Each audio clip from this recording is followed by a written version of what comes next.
what does it actually mean to add 1/3 and 1/4? Think about that.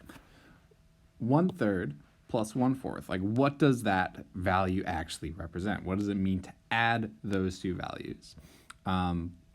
It's a question that we sort of take for granted that we know what that means, and we generally know how to do it, but it's sort of a vague question if you think about it. So here's 1/3, here is 1/4. Does adding mean combining these two things together? Does it mean like taking like a third of a fourth? Like it's just sort of an abstract thing. And so like the whole key to fractions, as I mentioned in the previous video, is understanding the concept of the whole. Whenever we have a fraction, we have to really think of that fraction in relation to what the whole is. So when I say 1/3 plus 1/4, I really want to combine 1/3 of something plus 1/4 of that same thing.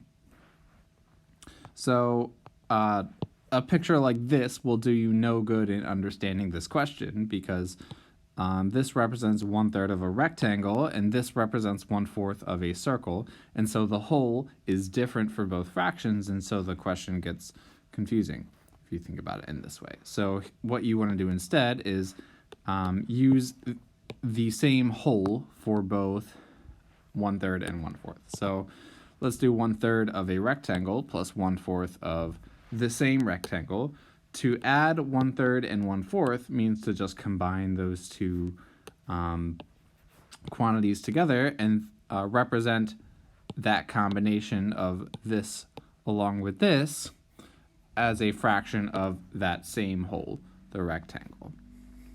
So it is not really immediately obvious what you should, maybe do with this, because, here's your 1/4. If I combine, bring this like 1/4 over here, it's not going to be like a clean 2/3. It's not going to be like fourths or something like that. So what you have to do, we know, is to find a common denominator. But visually, what that really represents in this picture is splitting both of these sets of equal parts into even more equal parts, so that there's the same number of equal parts in both of them, so that we can sort of relate the two quantities better. So if I take each of these thirds and split them into four equal pieces, and take each of these fourths and split them into 3 equal pieces, then I will have 4 times 3 equal pieces over here, 3 times 4 equal pieces over here. And so my 1/3 I now represent as 4 groups, 4 out of 12, right? So I have 4 groups, 4 equal parts out of 12 equal parts, whereas over here I have 3 equal parts out of 12 equal parts. So 1/3 plus 1/4 then becomes 4/12 plus 3/12. And now it's a lot easier to see what we get when we combine these two values, because I can just take those 3/4 over here and combine it over there, and we see that we end up getting 7/12.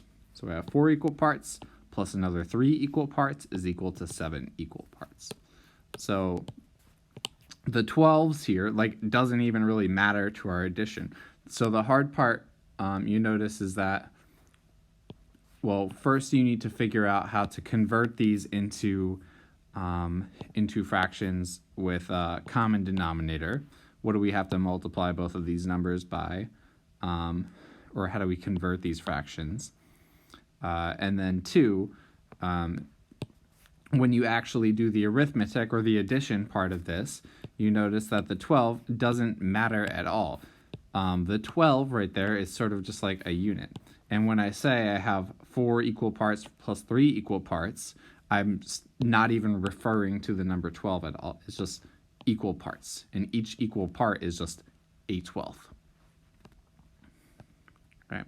So like I said, sort of the hard part is sometimes knowing, when you're first learning to do this stuff, what do I multiply by, and why? So if I wanted to add 3/4 plus 1/6,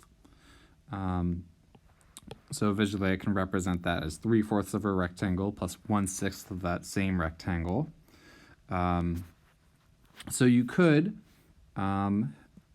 break each of these 4 equal parts into 6 equal parts, and break each of these 6 equal parts into 4 equal parts, so that you would have 24 equal parts in both of them. And that would make it possible to do your fraction addition. Or you could notice that if you broke each of these 4 equal parts into 3 equal parts, and each of the 6 equal parts into 2 equal parts, then you would have 12 equal parts in both of these. So you don't always have to do just like multiply, like, split the fourths into 6 equal parts and then split the sixths into 4 equal parts. You don't always have to do that. Sometimes you can multiply by a smaller number to get different equal parts. All right, so here we do that, and then we get 3/4 becomes, if we're splitting them into 3 equal parts each time, it becomes 3 times 3 over 4 times 3, which is 9/12. And then plus 1 times 2 over 6 times 2, which is 2/12. I don't like my I don't like my notation here, but really this becomes 9/12 plus 2/12, which is going to be 11/12.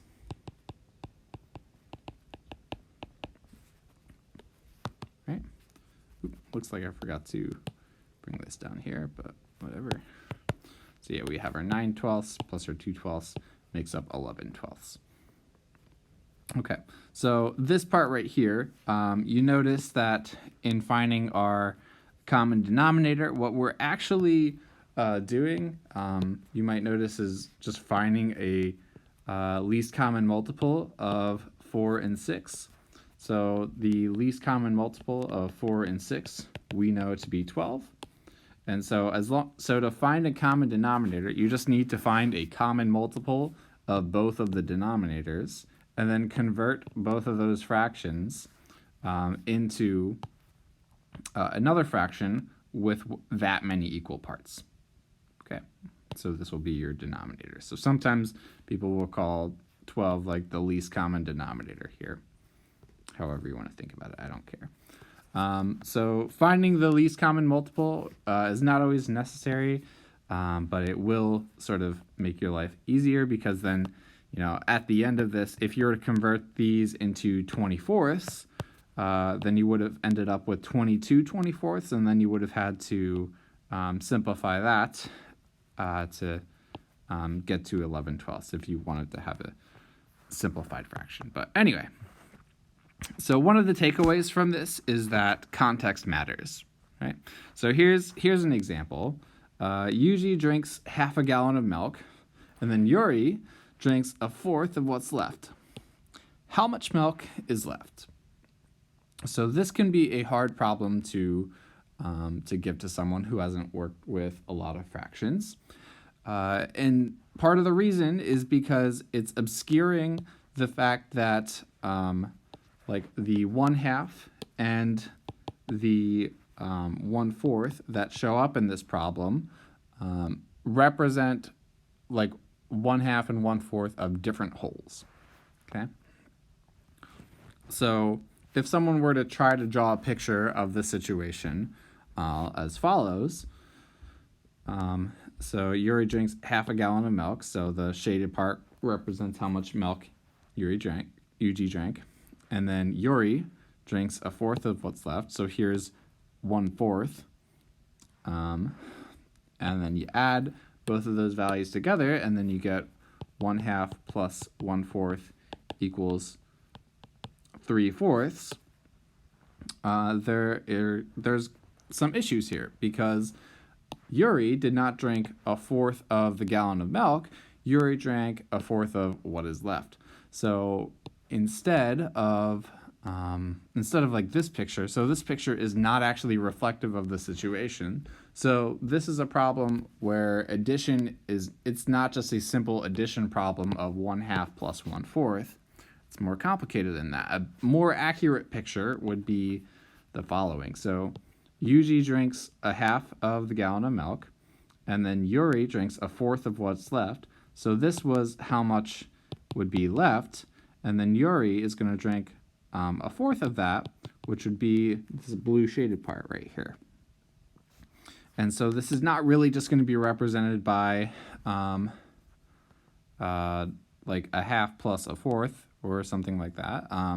You actually want to have, to figure out how much milk was drank total, you do 1/2 plus 1/4 of the remaining 1/2. And so this would be, we know this would be like 1/2 plus 1/8, which is equal to 5/8 and so on.